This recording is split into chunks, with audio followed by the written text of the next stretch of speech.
ونصلي على رسوله الكريم أما بعد فأعوذ بالله من الشيطان الرجيم بسم الله الرحمن الرحيم رب اشرح لي صدري ويسر لي أمري واحلل عقدة من لساني يفقه قولي۔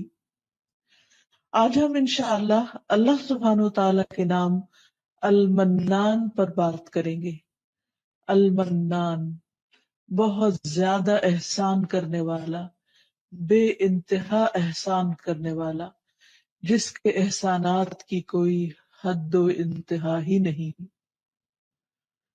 اگر دیکھا جائے تو ہماری زندگی سے لے کر جو کچھ بھی اس زندگی میں ہمارے پاس ہے وہ سب اللہ سبحانہ تعالیٰ نے بطور فضل اور احسان ہی کے ہمیں عطا کر رکھا ہے۔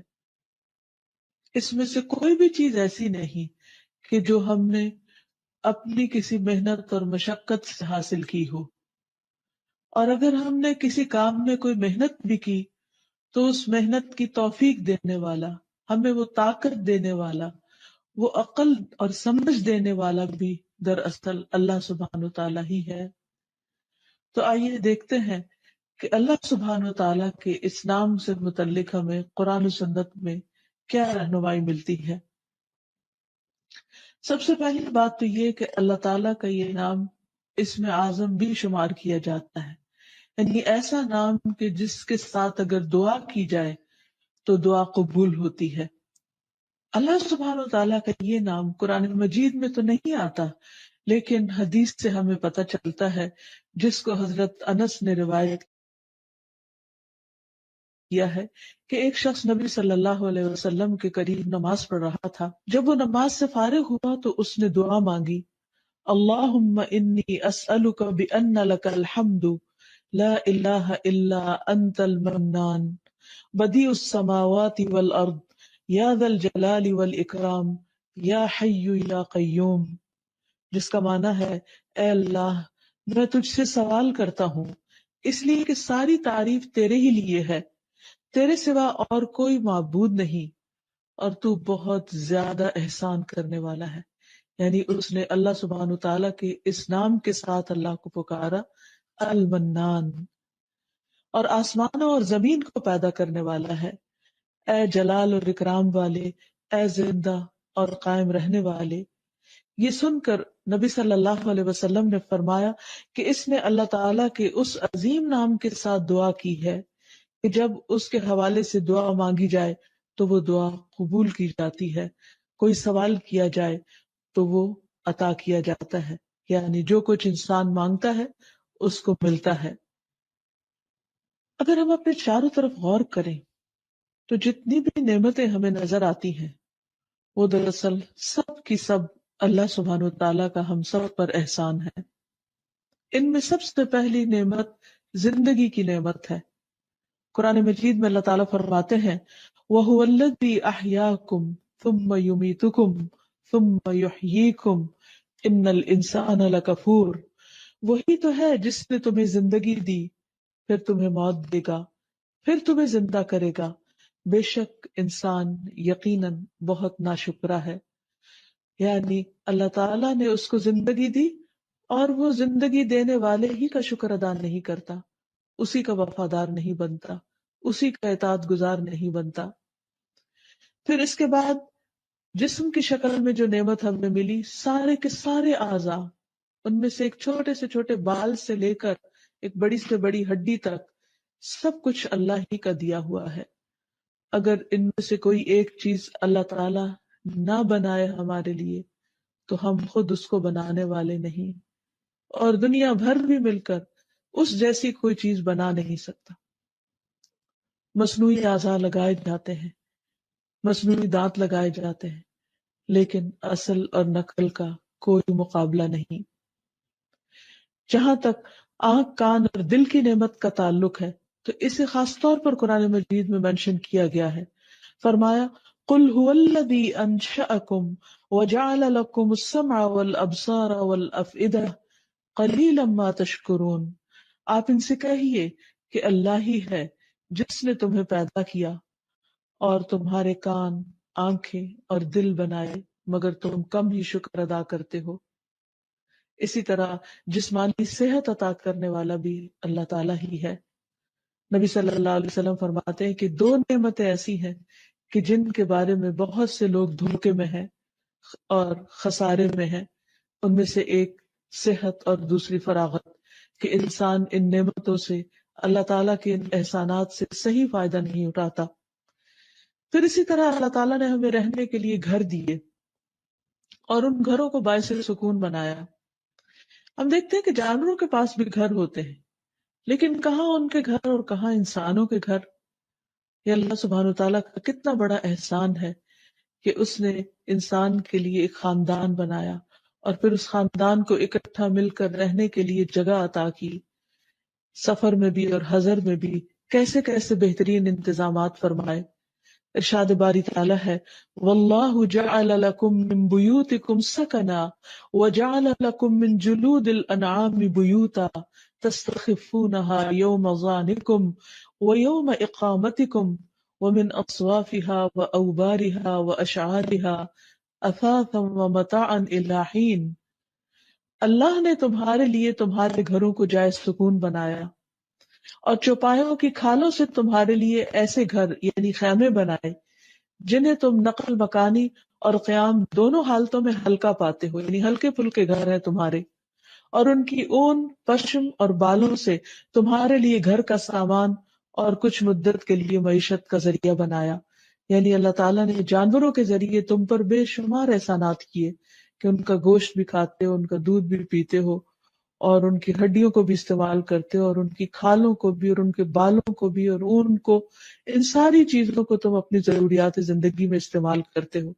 یہ سب کچھ کس نے پیدا کیا؟ اور ایک جانور کے اندر اتنی بے شمار چیزیں انسان کے فائدے کے لیے، اور پھر کچھ جانوروں پر سواری کا انتظام بھی کیا، اور ایسی ایسی جگہوں تک انسان کو پہنچایا جہاں انسان اگر خود اور اپنا سامان سر پہ اٹھا کے جاتا تو سخت مشقت میں پڑ جاتا۔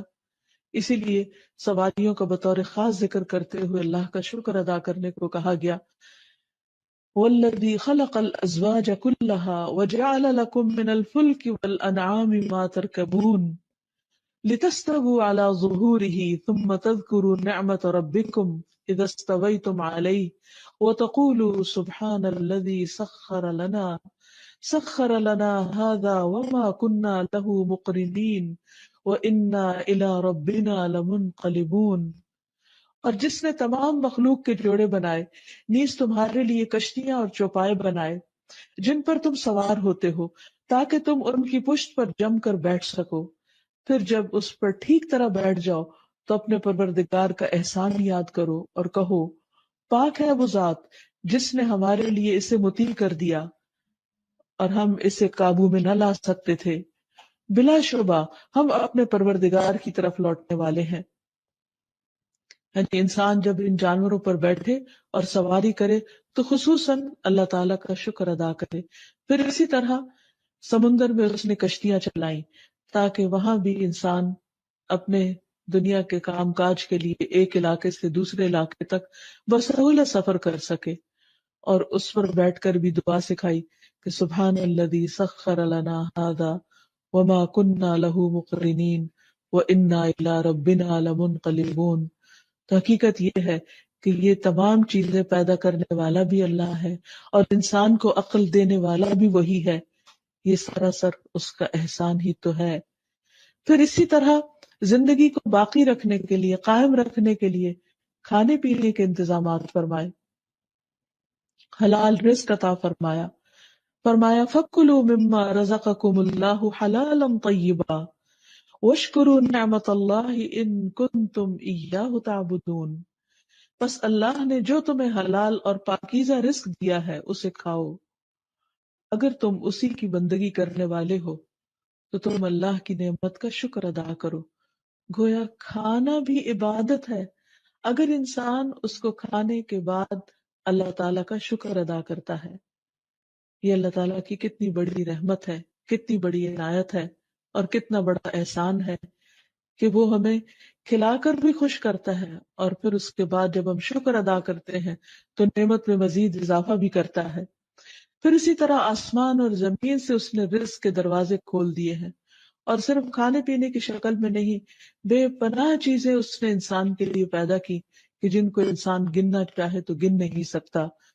فرمایا یا ایھا الناس اذکروا نعمت اللہ علیکم هل من خالق غیر اللہ یرزقکم من السماء والارض لا الہ الا هو فانا تؤفکون۔ لوگو، اپنے آپ پر اللہ کے احسان کو یاد رکھو۔ اللہ کے سوا کیا کوئی خالق ہے جو تمہیں آسمانوں اور زمین سے رزق دے؟ یاد رکھو اس کے سوا کوئی الہ نہیں، کوئی معبود نہیں، پھر تم کہاں سے دھوکا کھا جاتے ہو؟ یعنی سارے احسانات تو اس نے تم پر کیے ہیں، اور پھر تم اس کی اطاعت نہیں کرتے۔ اچھی اور فائدہ مند باتیں نکالنی چاہیے جس سے دوسروں کو انکریجمنٹ ہو، دوسروں کو ڈسکریج نہیں کرنی چاہیے، اللہ تعالیٰ سے اچھی امید رکھنی چاہیے، تو اس سے پھر انسان بہت سی آفات سے بھی سلامت رہتا ہے۔ پھر اسی طرح شادی بیاہ کے معاملے میں بھی انسان کو پاکیزہ ازواج کا انتخاب کرنا چاہیے اور پاکیزہ زندگی بسر کرنی چاہیے، حرام تعلقات سے پرہیز کرنا چاہیے، اور آخر میں یہ کہ اللہ سبحانہ تعالیٰ کے اس نام کے وسیلے سے اللہ تعالیٰ سے دعا بھی کرنی چاہیے اور اللہ تعالیٰ سے پاکیزہ چیزوں کا سوال کرنا چاہیے۔ انبیاء اور صالحین جب اولاد کے لیے دعا کرتے تو پاکیزہ اولاد کی کرتے، جیسے زکریا علیہ السلام نے کہا رب ہب لی من لدنک ذریۃ طیبہ، اے میرے رب مجھے اپنے پاس سے پاکیزہ اولاد عطا فرما، یعنی جس کا اخلاق اور کردار اور سب کچھ پاکیزہ اور عمدہ ہو۔ پھر اسی طرح یہ ہے کہ کھانا کھانے کے بعد اللہ تعالیٰ کا شکر ادا کرنا چاہیے اور اللہ تعالیٰ کی تعریف کرنی چاہیے۔ آپ یہ دعا پڑھا کرتے تھے الحمد للہ کثیرا طیبا مبارکا فیہ غیر مکفی ولا مودع ولا مستغنى عنہ ربنا، تمام تعریفیں اللہ کے لیے بہت زیادہ پاکیزہ، برکت والی، ہم کافی نہیں سمجھتے نہ اس کو ترک کرتے ہیں، اور اے ہمارے رب نہ ہم اس سے بے پرواہ ہو سکتے ہیں، یعنی پاکیزہ تعریف تیرے لیے، اور جتنی بھی کریں اتنی ہی کم ہے۔ پھر اسی طرح ہمیں صبح کے وقت خاص طور پر دن کے آغاز میں اپنے لیے پاکیزہ رزق کی دعا کرنی چاہیے، نبی صلی اللہ علیہ وسلم کی سنت کی پیروی کرتے ہوئے۔ حدیث میں آتا ہے کہ نبی صلی اللہ علیہ وسلم فجر کی نماز کے بعد جب سلام پھیرتے تو یہ دعا مانگا کرتے تھے اللہم انی اسألک علما نافعا، اے اللہ میں تجھ سے نفع مند علم کا سوال کرتا ہوں، ورزقا طیبا، اور پاکیزہ رزق کا، وعملا متقبلا، اور قبولیت والے عمل کا۔ تو اللہ سبحانہ وتعالی ہمیں دنیا اور آخرت میں پاکیزہ زندگی بسر کروائے۔ وآخر دعوانا ان الحمد للہ رب العالمین۔ سبحانک اللہم وبحمدک اشہد ان لا الہ الا انت استغفرک واتوب الیک۔